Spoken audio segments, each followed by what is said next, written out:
Today we're going to settle the debate once and for all. Variety streaming versus one game streaming. We're going to break it down between YouTube, Twitch, and Facebook gaming. And we're going to talk about the top streamers out there. We're going to be looking at typical gamer. We're going to be looking at Dr. Disrespect. And most importantly, we're going to be looking at the shift in the meta when it comes to streaming, when it comes to how you should be thinking about what topics to stream versus not. It's different than it used to be. It used to be that you needed to choose the perfect game to stream to, and that was your key to success. And that was the only element that you needed to look at of whether you're going to stream one game versus streaming multiple games on your avenues. But that has completely changed because of one factor, and that factor is just chatting. And so we need to bring that up right now on the screen and just show you guys the numbers of how just chatting has rocked the streaming world and is shifting the meta. As we predicted, it would become #1 most streamed game in 2021, and I don't see this slowing down anytime soon. Break down the numbers for us here, Parent. Yeah, so we're looking at Twitch tracker, and we're just looking at the most watched games on Twitch ranked for the last 7 days. Just chatting is #1, and man, every time we come here, we check this site like pretty much every time we do an episode. Just chatting is always up here at the top with 388K viewers. It's up 5.2% since the last 7 days. And on this site, they have something called the global share. 13.248% of all of the viewers are watching just chatting streams on Twitch. This segment has got, you guys remember like last year when it was sometimes #2, maybe I even dropped down to #3.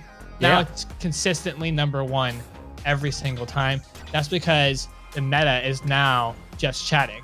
What part of your streaming content is unique outside of just picking that game that you're bringing to the table? And normally that is done in the format of just chatting.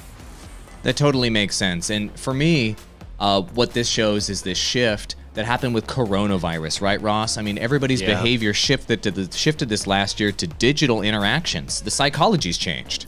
Yeah, it has. And I do think that it eventually, even without COVID, I think just chatting would have got there. It probably would have taken a lot longer. It probably still would have been top 5, but maybe, taken another 1.5, 2 years before it really pulled away up to the top. But when you take away everybody's socialization, make everybody stay at home, people are dying for that interaction. And when you have a lot of, popular stars, popular streamers that are like, okay, I'm going to, start incorporating just chatting, and it adds a whole new personal level to what they're doing. And not only to mention that, but just chatting has also opened the door AWOL for politics and religion and everything else in between to kind of come together on Twitch to make it this kind of all-in-one platform under the Just Chatting brand.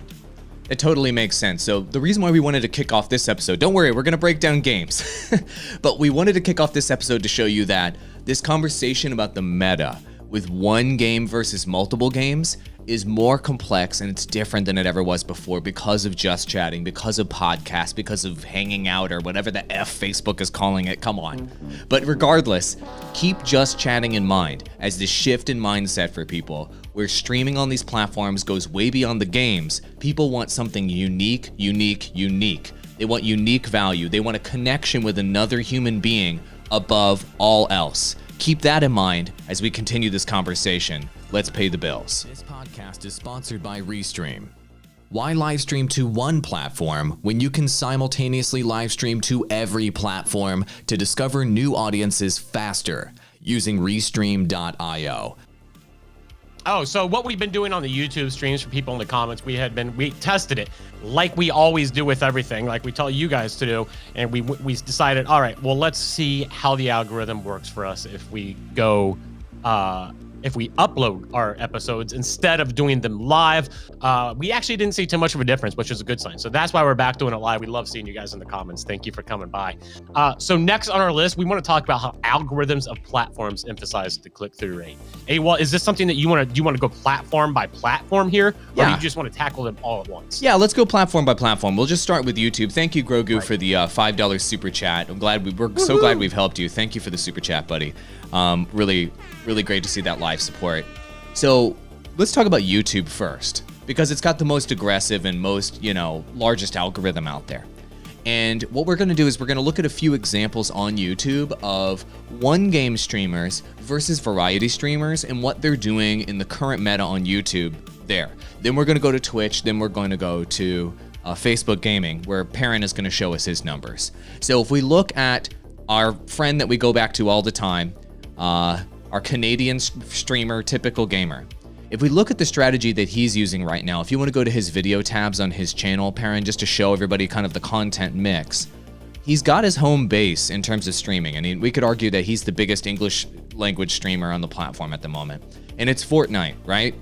His 80-20 strategy, if you will, is Fortnite, Fortnite, Fortnite, especially when Fortnite is doing well for him. But if another new game comes out that he wants to test, he will go try that new game at different points if something interesting launches. As you can see this year, there hasn't been that much interesting launching because 2021 is pretty darn dry in terms of new content launches, and he's absolutely crushing in terms of Fortnite. But he's got an 80, there you go, he's got a Hitman episode. See how he did a little bit of Hitman right there? But even these like quote unquote one game streamers that you see out there, like Typical Gamer or even Dr. Disrespect for that matter, and we could show Dr. Disrespect in a moment, they have, the point I'm trying to share with you is that they have a home base that they go back to on their channel on YouTube, where at least 80% of their content is one particular game, and then they expand out to 20% other games if they decide to expand out. So looking at, do you mind switching over to Dr. Disrespect? So obviously Typical Gamer's 80% is Fortnite, and his 20% is other stuff. It might even be 90-10. And then what is the 80% here for Dr. Disrespect? He's always doing FPS games, right? And he has, I mean, he hits Warzone. Warzone, absolutely, yeah. Doesn't he have his own arena in another game though? He does. So he expands out a little bit more. He does, yeah. Well, that was a paid sponsorship deal, and that's part of his 20%. But as you can see, the vast majority of his streams here are Warzone streams, right? That's his 80. And then he expands out in 20 by doing a little bit of Valorant here and there. He also did the integration you were talking about was Rogue Company, where he had his own arena in Rogue Company. But he's doing an 80-20 strategy as well. Warzone home base and expanding out with 20%. So why are these folks doing this? I mean, it's obvious, right? Just like on Facebook Gaming, your YouTube channel, you're only going to get clicks if you hit your home base topic over and over and over again, and you need to go back to it to keep your subscribers engaged so you don't burn them, so they continue to click when you do notifications, and so you can build an audience around trust around that singular topic. But as a gaming creator, you can't just create content around one game forever or you might get burned out, right? And you want to make sure that you open yourself up to opportunities to check out other games that could be bigger than your primary game. I mean, Perrin, I know you've struggled with burnout in the past with streaming. I mean, you streamed the hell out of Mobile Legends. I'm sure you felt burned out on that game at some points, right? So that 20 is absolutely essential. And it looks like YouTube actually allows you to do that. YouTube's a little better with that because if you're doing like the search strategy where you're trying to find, you're doing what we do where we use TubeBuddy, we might do research in advance to try to find something where there's a possible hit or search interest that doesn't have a lot of competition. That can allow you, especially when your channel is new, and my YouTube channel is really, really small. I really haven't focused on it too much as like a central thing. I've only just been multi-streaming to it. So I can pretty much play with whatever there and get like the same amount of traction because I'm in the very beginning stages.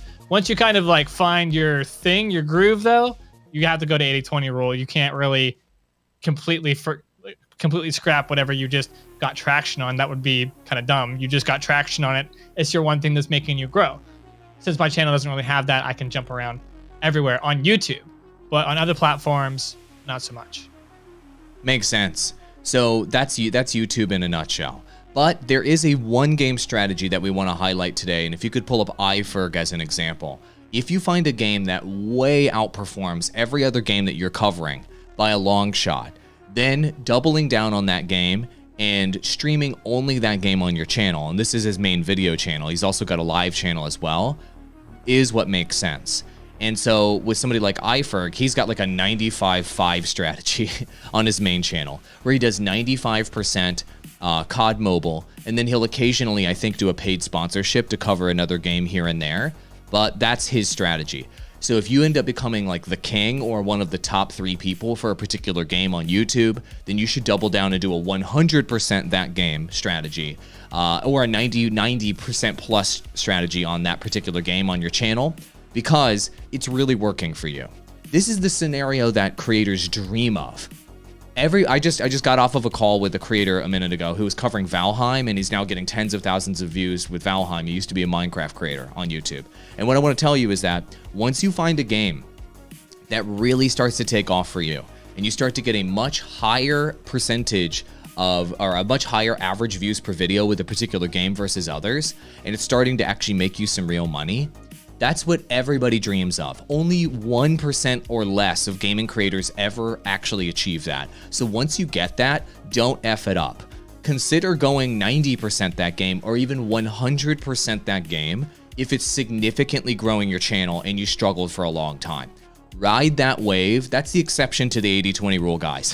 When you're growing exponentially on one game, double, triple, quadruple the F down on that game on YouTube, because YouTube's algorithm snowballs and you want that line to continue to go up at a 45-degree angle during that period of time.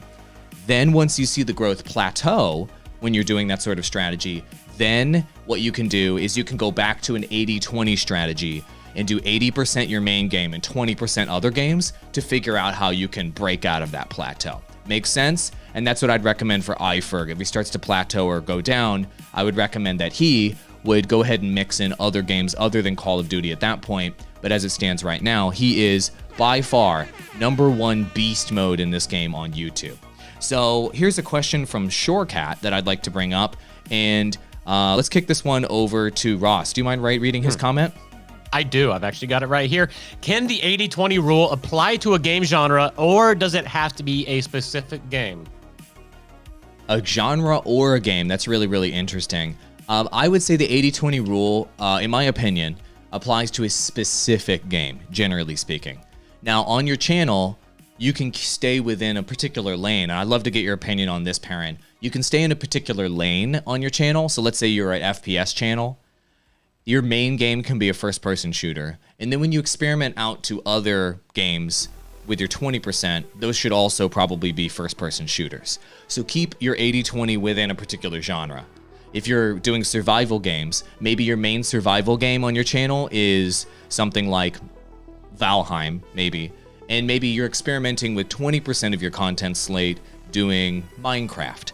Keep all that within the bubble of survival games. But I don't recommend breaking way outside of your genre bubble with a totally different type of title within one channel. To me, that seems like a recipe for disaster. Perrin, what are your thoughts on that?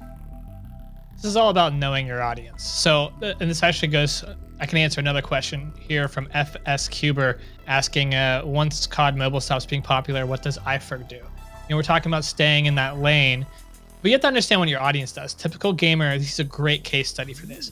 Typical gamer who we're watching now on screen, he does Fortnite right now. What did he do before Fortnite that actually made him big? He did Grand Theft Auto 5. There are some similarities in those two genres, but really what he did is he followed his audience. All of his viewers, all the people who watched him play GTA were moving, all of those people who were playing that game and watching that content, they were moving to Fortnite. And it could have been, yeah, it's got FPS elements that are similar, but it's a totally different genre of a game. It's a battle royale. So he actually bridged genres because his audience, that's where they were going. So he understood that. He understood that that's what his audience wanted, and he could make that leap because now he's fulfilling a demand for his audience there. What does iFerg do when COD Mobile stops being huge? He follows his audience where they go next. Most likely they're going to another mobile FPS game, but it could be that they're going to something else, in which case that would allow him to jump across a gap of game genre and to bridge out. But it's dictated by what his audience wants, not what he wants. Know your audience. Understand what kind of content they're consuming and understand what their kind of content they want to consume on the horizon. Understand that as new trends come in, what they might pick up on, what they might be more interested in. If you see that change, that shift, typical gamers saw this early on. He saw the shift from GTA to Fortnite, and it paid off huge for him. Not only was he already huge from GTA, because he made that shift, he became one of the biggest YouTubers there are now because he understood that that was going to be a crucial transition point for him. And he transitioned into one of the biggest games and creator media. And for that reason, that's one of the reasons he's a hugely successful creator. He understands his audience. Makes sense, but there are other platforms we need to talk about, right, Ross? Yes, we are streaming. Oh, well, first off, let's talk about recent. No, do it. You throw platforms around, man. I'm just doing it. We're brought to you by Restream.io. I'm putting the link in the comments so you can't confuse me anymore. So stop streaming to one platform, stream to them all. It just makes life easier. In case one of the platforms dies, which we have seen in the past year, you have a fan base built up on all of them. And you know the rest. Anytime I cut to Ross, and isn't that right, Ross? Yeah, sure. Say our sponsor. We got to make money. But what were you going to really say, Ross? Well, that was what I was really going to say. I think before that, I actually had a question for Perrin. Talking about following the audience is when you do follow your audience, when that game starts to go down and you're looking at what your audience is going, do you still need to be careful about what you choose? Because, I mean, we saw a situation like that last year with Among Us, where that became the really popular thing. We saw a lot of streamers go all in on Among Us because that's where their audience went. And then a couple months later, the game's dead, essentially. So you could just continue to follow the audience. So where is the audience going now that Among Us is dying? That's where you have to be one step ahead of them. That's where the 80-20 rule can help, where you can use the 20% to test the waters to see if I take a bigger step in here, is it going to work? But sometimes this stuff happens so fast, you just need to go all in. Don't do that if you're new to this. That's something that you have to understand your audience and have to be working in this field for multiple years to really get that sense of, okay, I can really jump in. This is a huge fad. But I'm talking about Among Us here. I mean, the creators, that one, like, you could see other creators were doing it, and so you could follow the lead. Other creators of your level were able to take a full dive into Among Us and just go crazy on it. That if other creators at your level are able to do that, and you know for sure that your audience is in that same boat, that they fit that same criteria, then yeah, I would say you could do something like that. The question is, what do you do afterwards? And most likely you need to come back to home base. You need to come back to what was working before that fad happened, because that fad is just a blip on the radar. And afterwards, when that's over, your fans or your audience isn't going to find necessarily some new thing. They're going to come back more likely to what was comfortable before, especially right now where there's just not a whole lot of other new huge gaming trends out there to latch onto. So a lot of gamers and viewers are coming back to what is familiar: Fortnite, Warzone, all these titles that we're used to watching because the AAA developers aren't going to be releasing much this year. Does that make sense there, Ross? Does that answer your question? It does. That makes perfect sense. You answered that perfectly. Going down the list here, we do want to talk about some of the other platforms, and I'm just going right back to you again, Perrin. Facebook gaming. Does the Facebook gaming algorithm, we've talked about it before, how streaming multiple games to Facebook gaming is literally kind of impossible. It's kind of like suicide for your channel. Like, everybody out there, do not stream multiple games to Facebook gaming. We're going to show you numbers, but go back to you, Ross. Yeah. So how does the Facebook gaming algorithm work if you're not streaming on multiple platforms? Is it emphasized on audience retention? A bit.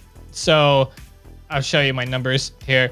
Facebook gaming's algorithm is particularly brutal for a variety of streamers. And this is one of the biggest criticisms of the platform by the creators who are on it, is once you kind of lock yourself into a game, there's really no way else out of it. Even doing the 80-20 rule kind of hurts you. So as you all probably know, I primarily stream Mobile Legends, but every once in a while I get the idea that I want to try something different.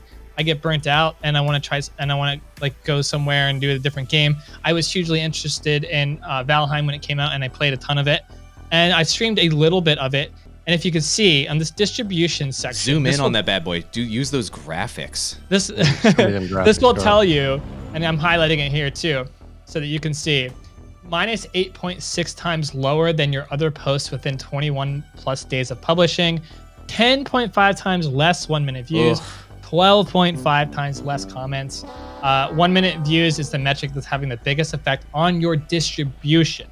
So what Facebook is actually telling you, like, they actually communicate this to you in your dashboard, in the features of Creator Studio, is that your distribution, meaning when you go live, if Facebook's determining who to send your live stream to, my distribution was getting reduced because I was streaming this other game.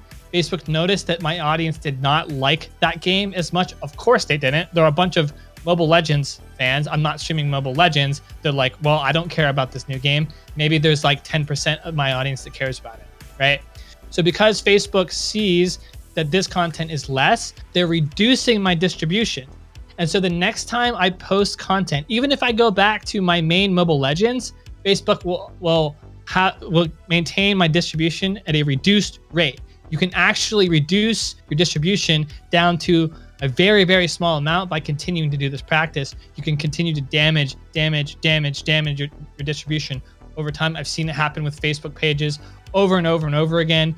I've had companies contract me to say, hey, save my Facebook page, and I'll see why it's dead. I'm like, there's no possible way. You've destroyed the distribution on this page. Even though you've got 3 million page likes, it doesn't matter. You're reaching 1% because you did this. You reiterated content into Facebook's algorithm and said, no one likes this content. So Facebook's algorithm puts a notch on your belt and says, nope, we're not going to distribute you to as many people. Now you can build that back up, but it's extremely hard to do so because you have to continue to exceed the viewership average, content over content over content. And as you can see, it's very hard to do. Even with me coming back to Mobile Legends, it's very hard to do plus your average. It's very hard to exceed, especially on Facebook Gaming, your previous stream. It's just a hard goal to do. So the chances of you being able to build back up are a lot less than they are in terms of destroying it. It's so much easier to destroy your distribution. Do not multi-stream or variety stream on Facebook Gaming. Unfortunately, if you want to do that, you have to create a separate page for that and other game. So you have to operate multiple pages depending on what games you want to play. Even the big boys on Facebook Gaming, even the biggest guys on Facebook Gaming, you're finding them just gravitating and staying in their lane with their one game. Every time they try to branch out, their viewership dips and they destroy their total concurrent viewership numbers and they destroy their distribution in the algorithm. Yeah. The algorithm is brutal, guys. Don't mess with it. It's more powerful than you. Yeah, I've seen Darkness and Stone Mountain 64 and all of them doing exactly what you're talking about. And let's just take a step back here then. In general, Facebook Gaming and YouTube or any other platform out there that has an algorithm, you have to obey the key things, right? What are the key things for the algorithms? Type them into chat and in below if you know what they are. You guys watch the show, you know, right? Click-through rate is number 1 to think about. Audience retention is number 2 to think about. And so that leads us to number 3, which is streamers can't stream multiple games on algorithm platforms like Facebook Gaming and YouTube because viewers aren't going to click them. And that's the issue. If you're following for one game, the viewers aren't going to click, and then you can't even initiate retaining them as a viewer. And so audience behavior is going to be your number 1 consideration whenever you're choosing which game to cover and how to cover those games. You need to be thinking about what is the viewer going to click on and then stick around and watch for a long time. And if you're making a decision of, I'm going to switch to this other game, or I'm going to try this other game out on my channel, and you know that a significant portion of your followers are not going to click that particular piece of content, then you just can't do it. You need to create a new channel for it on YouTube and on Facebook Gaming. That is the big takeaway here for you guys to know, okay? That's YouTube and Facebook Gaming. That's how algorithms work. But there's a third platform that doesn't have an algorithm that is conducive, potentially, to multi-streaming or multi-game streaming or variety streaming that we need to talk about simply because it doesn't have an algorithm. And Perrin, you've always been a big fan of Twitch because it doesn't have an algorithm. You're like the only person on earth that actually appreciates that it doesn't have an algorithm. Everybody else just complains about it all the time in YouTube videos. I've seen Devin Nash and Alpha Gaming and all these guys yell about it. Everybody on Twitter yells about how Twitch doesn't have an algorithm. You're like, hell yeah, I love it. So tell us why variety streaming is more viable on Twitch somehow than YouTube and Facebook. What do we mean by that?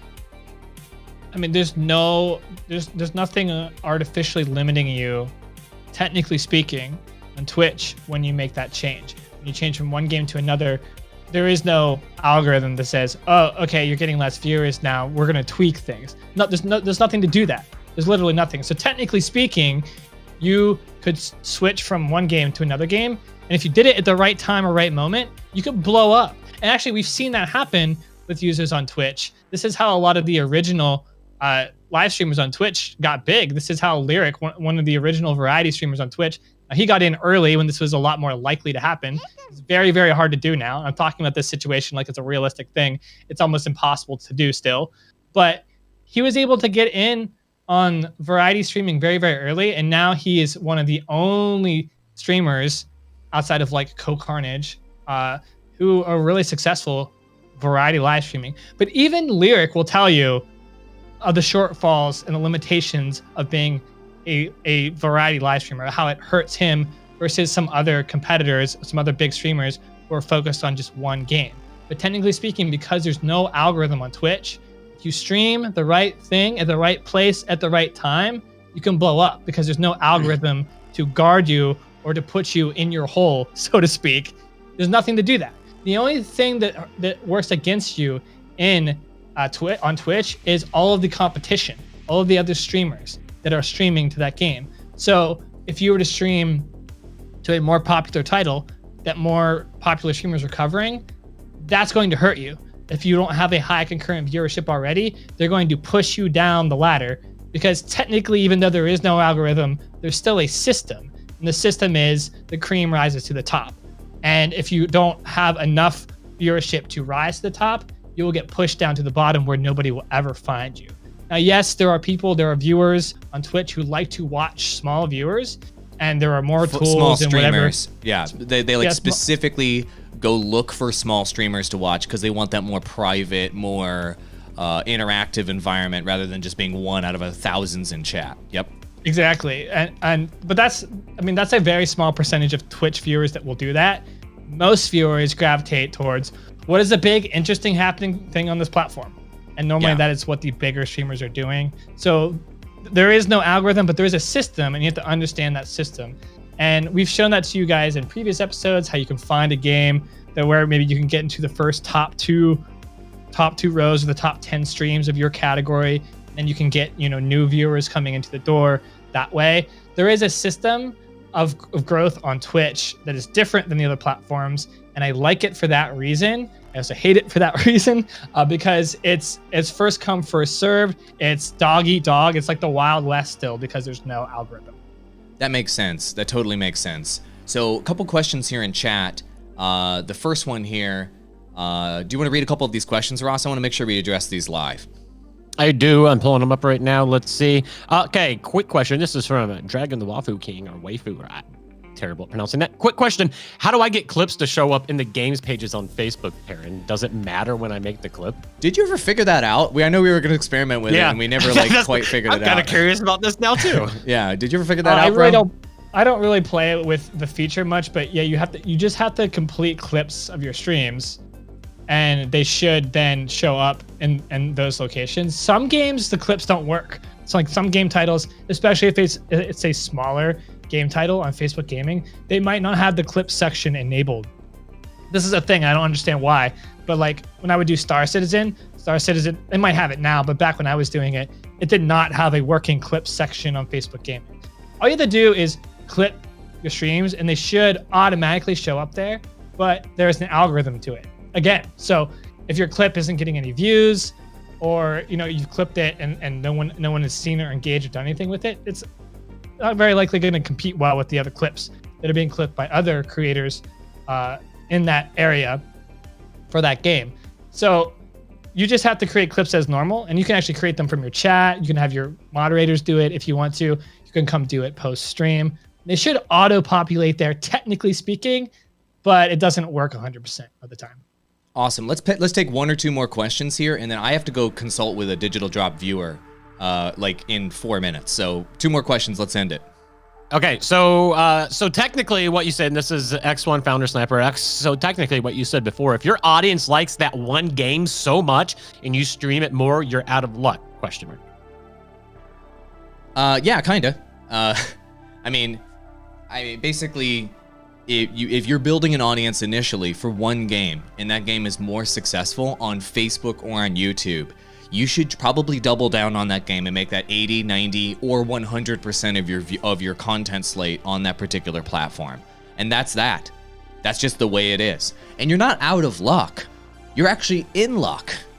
You found a game that gets more viewership than other games. You discovered something that works. Congratulations. It's not a bad thing. Everybody needs to move out of this mindset of, I'm going to make one channel, and that one channel is going to be able to be my golden ticket or my horse I get to ride into the sunset forever with every game ever. You might have to make more channels. Our friend Echo Gaming has like 4 or 5 channels. I have 5 channels I'm operating on YouTube actively right now, personally. So you guys need to think multi-channel. Oopsie. Multi-channel. If you're going to be covering multi-games sometimes, if you can find a big winner chicken dinner. I'm sorry, that's just the way it is. That's the way the algorithms operate, and you have to obey the algorithm. One more question, Ross, and we got to go. Actually, I want to go back to, there's one last point on here that I think is important that we need to make. Important that I think I want you to make, talking about one game versus variety streaming.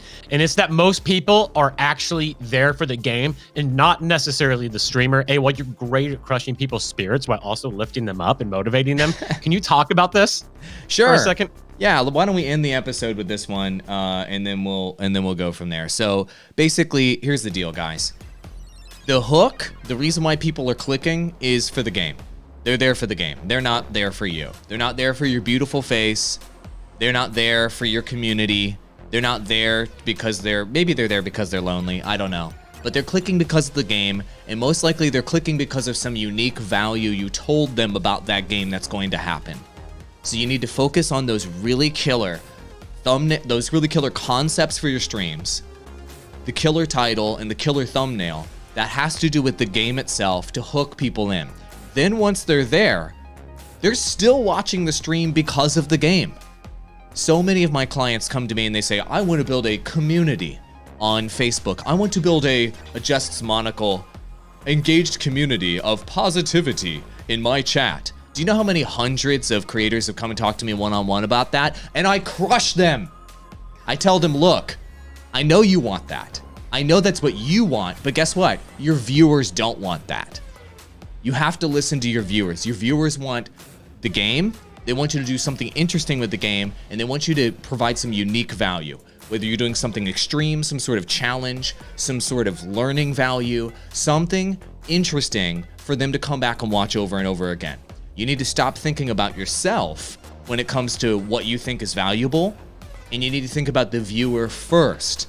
Your community, your warm, positive environment you're looking to create isn't going to get you clicks, and it isn't going to retain that many viewers. You need to think value, value, value, focused on the games first, and then you can break through either as a one-game streamer or a variety streamer. Sorry, kid. Take the word vocabulary, or take the word vocabulary out of your community. Take the word community out of your vocabulary, and the sooner you do that, the sooner you'll find success.